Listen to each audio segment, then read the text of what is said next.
बिस्मिल्लाहिर्रहमानिर्रहीम सल्लल्लाहु अलैहि वआलिहि वसल्लम। अस्सलाम वालेकुम स्टूडेंट्स, क्या हाल है आपके। मैं हूं आपका टीचर काशिफ सद्दी। जी तो स्टूडेंट, हम अपनी एक्सरसाइज नंबर 6.6 को कंटिन्यू रखे हुए हैं। आज हम इसका क्वेश्चन नंबर 4 डिस्कस करेंगे। जैसा कि आपको डायग्राम देख के स्टूडेंट नज़र आ रहा है कि डायग्राम में एक सीढ़ी है जो कि एक दीवार के साथ लगी हुई है। सीढ़ी ज़मीन के साथ एंगल ऑफ एलिवेशन 60 डिग्री का बना रही है। हाइट ऑफ द वॉल, दीवार की हाइट कितनी है, 10 मीटर। यानी हमारे क्वेश्चन में एक सीढ़ी है जो दीवार के साथ खड़ी है और दीवार की हाइट कितनी है, 10 मीटर। और हम लोगों ने फाइंड करनी है लेंथ ऑफ लैडर, सीढ़ी की लंबाई।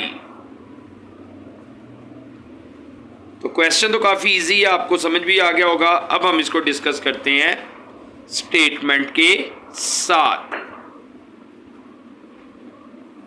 स्टेटमेंट क्या है स्टूडेंट? अ लैडर, जैसा कि मैंने एक सीढ़ी दिखाई है आपको, makes an angle of 60 degree with the ground, के एक सीढ़ी दीवार के साथ 60 डिग्री का एंगल बना रही है। And reaches a height of 10 metre. ये 100 लग रहा होगा, 100 नहीं है, 10 मीटर अलोंग द वॉल। और दीवार की जो हाइट है वो 10 मीटर है। तो find the length of ladder, तो बताएं सीढ़ी की लंबाई कितनी होगी। तो ये इस क्वेश्चन की डायग्राम भी आपके सामने आ गई, जो हमने पहले भी डिस्कस की है कि ए सी एक सीढ़ी है, इसकी लेंथ यानी एक्स हमने फाइंड करनी है। जिस दीवार के साथ खड़ी है वो दीवार बी सी है और height of the wall 10 metre है। एंगल जो हमारे लिए दिया गया है ताकि हम अपनी ट्राइंगल को सॉल्व कर सकें वो 60 डिग्री है। तो ये स्टूडेंट एक राइट एंगल ट्राइंगल है। राइट एंगल ट्राइंगल में 90 डिग्री के ऑपोजिट साइड हाइपोटेनियस। ये वॉल हमारे पास एज एन परपेंडिकुलर और ये हमारे पास बेस है। अब आप एक चीज़ का अंदाज़ा कर चुके होंगे कि हमारे पास परपेंडिकुलर और हाइपोटेनियस सिर्फ ये दो वैल्यूज़ रिक्वायर्ड हैं। बेस की हमें देखा जाए तो कोई ज़रूरत नहीं है। तो इस राइट एंगल ट्राइंगल को सॉल्व करने के लिए हमें परपेंडिकुलर ओवर हाइपोटेनियस यानी साइन की ज़रूरत पड़ेगी। तो सॉल्व करते हैं। अब क्या किया, in a right angle triangle A B C, हमारे पास एक राइट एंगल ट्राइंगल है ए बी सी और इस ट्राइंगल में B C is the height of the wall, दीवार की जो हाइट है वो बी सी है। And A C is the ladder, और सीढ़ी को अब हमने लैडर कहा है। अब क्वेश्चन हल करते हैं। Let measurement A C X के इक्वल, एंगल ए 60 डिग्री और बी सी यानी height of wall B C, height of wall A C हमारे पास लैडर है, जो कि मैं ऊपर बयान कर चुका हूं। तो राइट एंगल ट्राइंगल है, सोल्व करने के लिए हम साइन लेंगे। साइन थीटा बराबर होता है परपेंडिकुलर ओवर हाइपोटेनियस, क्योंकि इस राइट एंगल ट्राइंगल में हमें सिर्फ और सिर्फ परपेंडिकुलर और हाइपोटेनियस इन दोनों की ज़रूरत है। तो परपेंडिकुलर और हाइपोटेनियस साइन के इक्वल होता है। तो इसको अब यूज़ करते हैं।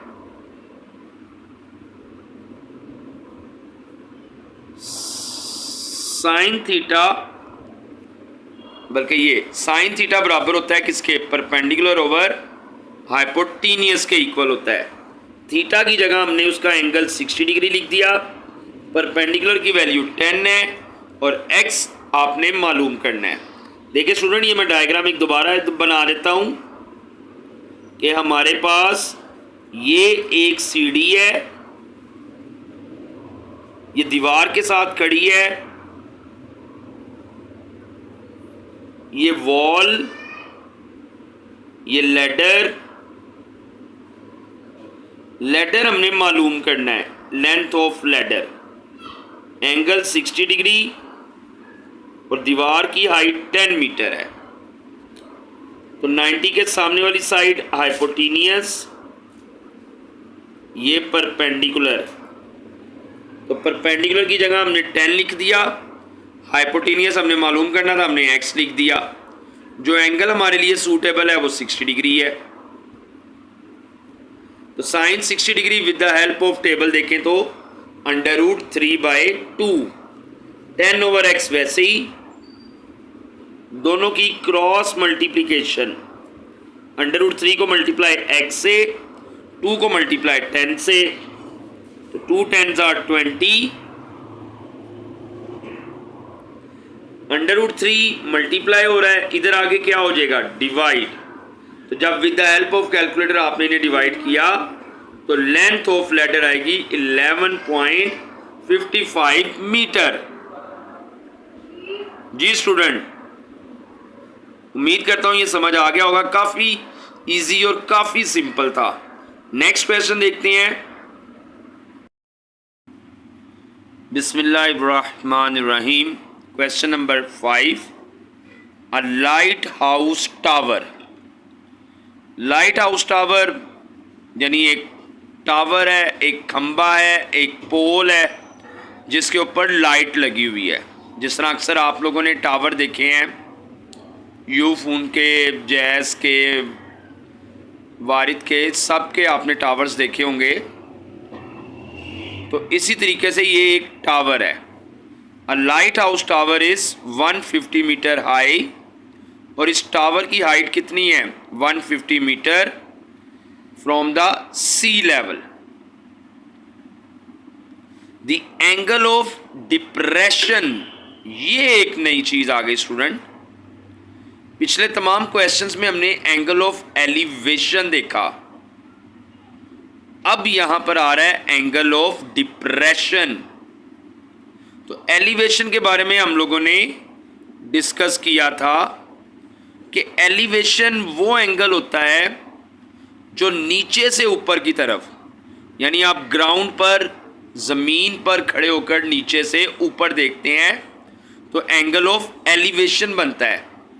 इस सवाल में दिया गया है एंगल ऑफ डिप्रेशन। तो डिप्रेशन कहते हैं वो एंगल जो ऊपर से नीचे की तरफ, ऊपर से नीचे की तरफ,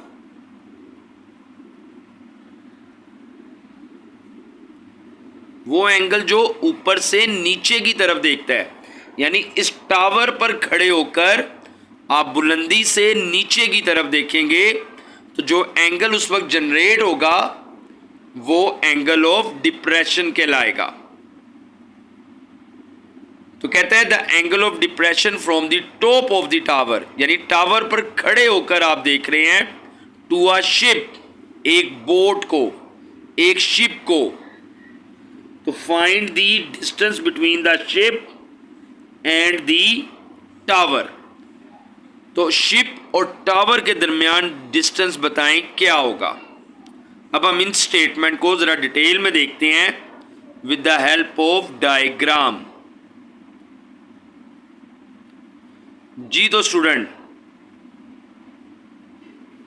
आपके पास ये देख रहे होंगे, ये समुंदर की लहरें हैं, सपोज दैट, और समुंदर में यहां पर एक शिप है, ये एक शिप है, एक बोट है। जी स्टूडेंट, अब हम अपने क्वेश्चन को देखते हैं।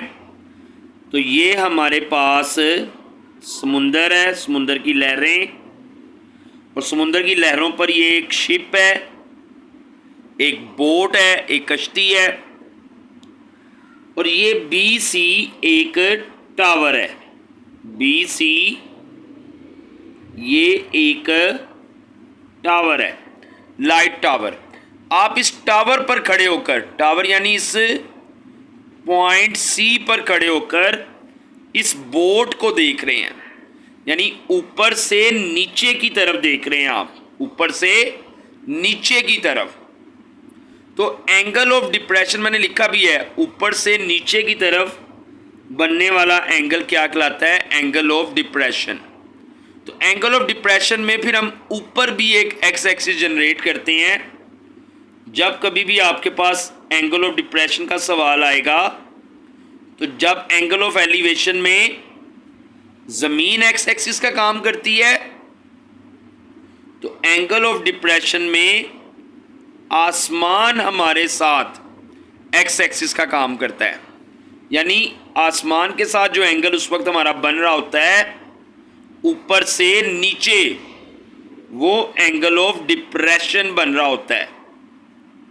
और मज़े की बात यह है कि जो एंगल ऊपर से नीचे बनता है वही एंगल नीचे से ऊपर भी बन रहा होता है। यानी आप छत पे खड़े होकर नीचे अपने भाई को आवाज़ देते हैं, और भाई जब नीचे से ऊपर आपको देखता है तो आप दोनों की नज़रें एक दूसरे को मिल रही होती हैं। यानी जो एंगल आपका आसमान के साथ ऊपर से नीचे बन रहा है, भाई का भी वही एंगल नीचे से ऊपर बन रहा है। तो इस तरह के सवालों में हमने जस्ट एंगल ऑफ डिप्रेशन ऊपर बनाना होता है। काम सारा ट्राइंगल के अंदर पुराने तरीकों की तरह ही होगा।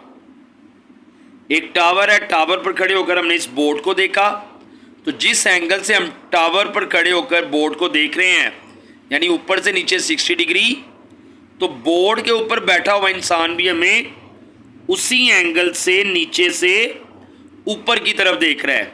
यानी वहाँ पर भी कौन सा एंगल बनेगा? 60 डिग्री का एंगल ही बनेगा। तो काम सारा हमने ट्राइंगल के अंदर वाला करना है, ये जस्ट हमने एक एंगल शो करना होता है। तो हाइट ऑफ द टावर है 150 मीटर।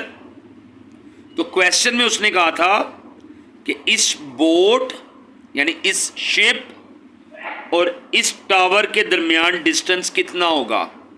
तो ए से बी ये डिस्टेंस है और ये हमने क्या करना है? मालूम करना है। समझ आ गया स्टूडेंट? अब हम इसे सॉल्व करते हैं। मैंने इस क्वेश्चन को थोड़ा सा कुछ यूं लिखा कि हमारे पास in are right angle triangle A B C, हमारे पास एक राइट एंगल ट्राइंगल है ए बी, ये ए से लेके बी तक का जो डिस्टेंस है, A B is the distance between boat and tower. ये ए से लेके बी तक का जो डिस्टेंस है बोट और टावर के दरमियान है, ये हमने मालूम करना है।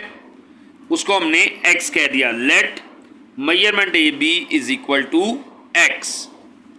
अब स्टूडेंट ये हमारे पास राइट एंगल ट्राइंगल है, तो राइट एंगल ट्राइंगल को हल करने का सबसे आसान तरीका क्या होता है?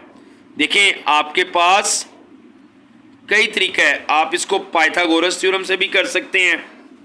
पाइथागोरस थ्योरम में बल्कि ये गलती हो गई,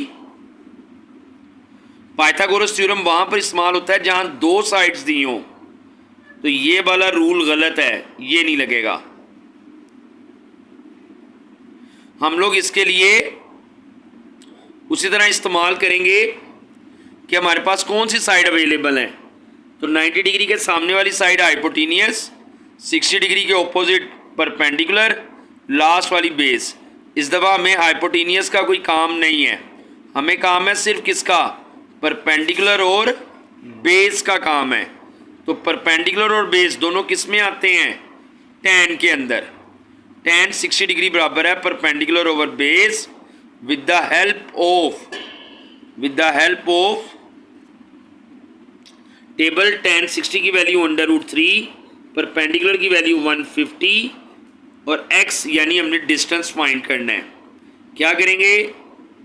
क्रॉस मल्टीप्लिकेशन समझ लें, या x को √3 से मल्टीप्लाई किया, 150 वैसे ही। फिर क्या होगा? x की वैल्यू चाहिए, √3 इधर आके डिवाइड हो गया। तो with the help of calculator जब हम इन दोनों को डिवाइड करेंगे तो हमारा जवाब आएगा 86.6 मीटर। ये 86.6 मीटर जो है ये डिस्टेंस है कहाँ का? इस बोट और इस टावर के दरमियान का। ठीक है स्टूडेंट। एंगल ऑफ डिप्रेशन में हमने बस ये ज़हन में रखना है कि एक लाइन हमने ऊपर जनरेट करनी है आसमान के तौर पर, वो हमारा एक्स एक्सिस है, और जो एंगल ऊपर से नीचे बन रहा होगा वही एंगल नीचे से ऊपर भी बनाना है, और सारा काम ट्राइंगल के अंदर ही सॉल्व होता है। तो हम लोगों ने tan का इस्तेमाल किया, tan का इस्तेमाल करने से अल्लाह का शुक्र है ये हमें हमारा आंसर मिल गया। ठीक है स्टूडेंट, बिस्मिल्लाहिर्रहमानिर्रहीम। अच्छा स्टूडेंट, अब मैं आपको क्वेश्चन नंबर 7 करवा रहा हूँ। हालांकि क्वेश्चन नंबर 5 के बाद क्वेश्चन नंबर 6 बनता है, पर 7 इसलिए करवा रहा हूँ कि ये ज़रा इजी है। क्वेश्चन नंबर 6 और क्वेश्चन नंबर 8 ये दोनों एक ही तरह के हैं। जिस तरह आपने क्वेश्चन नंबर 6 करना है उसी तरह की सेम कॉपी क्वेश्चन नंबर 8 है, तो वो हम नेक्स्ट लेक्चर में इंशाल्लाह डिस्कस करेंगे ताकि दोनों एक जैसे इजीली सॉल्व हो जाएं। अब इसमें देखें, find the measure of an angle of elevation. इस दफ़ा वो कह रहा है कि आपने एंगल ऑफ एलिवेशन मालूम करना है ऑफ द सन, सूरज का। If a tower is 300 metre high, cast a shadow of 450 metre long.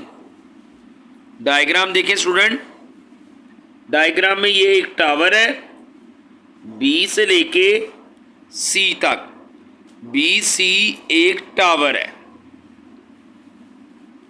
इस टावर के ऊपर जो ये पॉइंट सी है इसको हम एक सूरज कह देते हैं।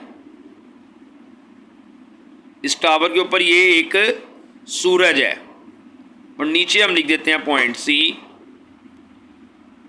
तो ये टावर है बी सी, इस टावर के ऊपर एक सूरज है, तो जाहिर सी बात है सूरज की वजह से, उसकी धूप की वजह से ये टावर का शैडो है, ये टावर का शैडो है।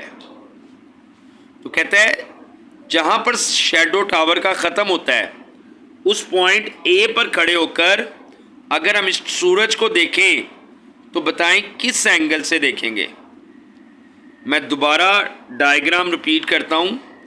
ये एक टावर है बी सी, इस टावर की हाइट है 300 मीटर, यानी height of the tower is 300 metre.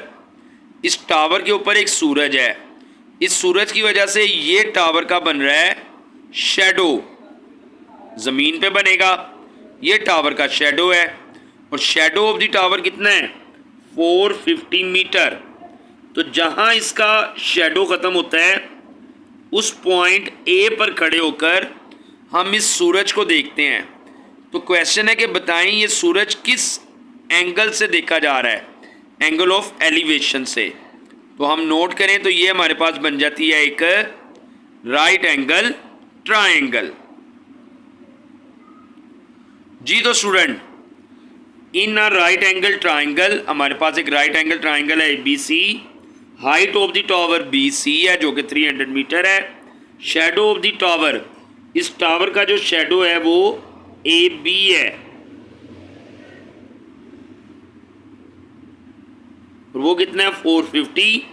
तो जिस एंगल से हम इस सूरज को देख रहे हैं वो एंगल थीटा हमने मालूम करना है, यानी एंगल ऑफ एलिवेशन बराबर है थीटा, ये हमने फाइंड करना है। तो राइट एंगल ट्रायंगल बनी हमारे पास स्टूडेंट, ये देखें,